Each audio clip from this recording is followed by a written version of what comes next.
Hi, so I will be answering more questions, but these questions I will lump into one since they're all related to each other, and that's about seizure. We have a lot of questions there about what we do when my husband have a seizure. But my husband is seizure free for quite a few years now, and we praise God for his medical team and the medications that has been working for him. But even though our situation is like that, we still remain prepared just in case anything happens.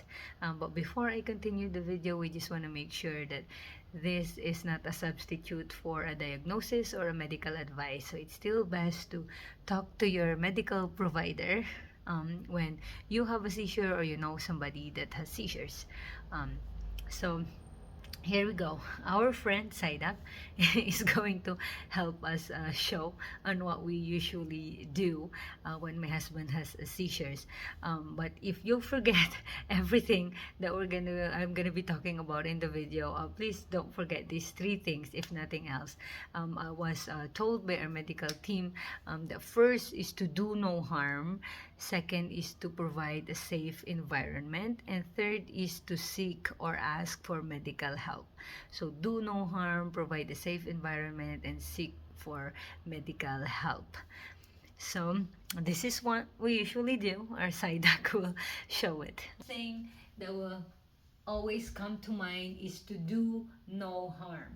That means if they're seizing, I know it can look scary, but try your best to be calm. Do no harm. That means if they're seizing, do not constrict them. Do not stop them by holding their arms or holding their legs or hugging them. I was told to not do that, but instead, just let them be as long as they're not harming themselves or anything or anybody. Do not stop them. And then I was also told it's very important to make sure that there's no obstruction in their airway. That means make sure that they can breathe. So do not put anything in their mouth, not even water. I think it's very important reminder because growing up, I was also told that if you see somebody that has a seizure, you get a spoon or slippers and put it in their mouth so that they will not bite their tongue or they will not swallow it. But the medical team told me to not do that. Do not obstruct the airway. Make sure that they can breathe. And then so do no harm. Second is to provide a safe environment. I am in a cramped hallway, so if it's possible, you can move them to a bigger space. But if it's not, if they're still seizing, let it be, but make sure they are safe.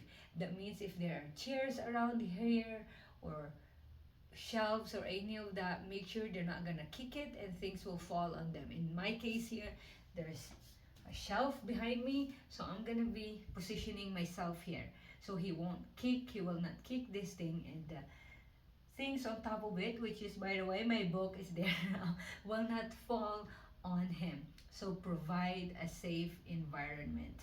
And then third is ask or call for emergency help. In our case, our team told us that if he's seizing for more than 3 minutes, then we need to call for medical help. Some resources will say if it's more than 5 minutes, then call for emergency help. We've never have to do that because it's my husband. It will usually just a few seconds or a minute at most. So when seizure is happening, it's important also to keep an eye on the patient, and also if you have a watch or your phone so you can keep track of how long it has been going on. So again, if it's more than, in our case, 3 minutes, then I will call for emergency help. But if it's not, if it's just a minute or a few seconds, and if it is done, I wait for him to come out of it. But I was told to put him in on his side like this. They call this a recovery position. They told me it's very important because just in case he will vomit, he is on his side and it will go here and he will not choke on it. So again, put him on the recovery position or on his side. And in my case, I will actually put his head on my lap. And this is how I will do it, and I wait for him to wake up. And I know as scary as it is, try your best to be calm. So yelling at them is not really gonna help. Like, hey, wake up! Are you okay? Wake up! No, it's not gonna help them at all. So I was told to just remain calm, talk to him gently and calmly until he wakes up. So I just make sure, hey, are you awake? Are you awake yet? Something like that. Or you can call their name if you know their name. Um, and then when he's awake and in his own strength, he will get up on his own. So that's what we usually do. So again, do no harm, make sure to provide a safe environment, and seek medical help. Thank you.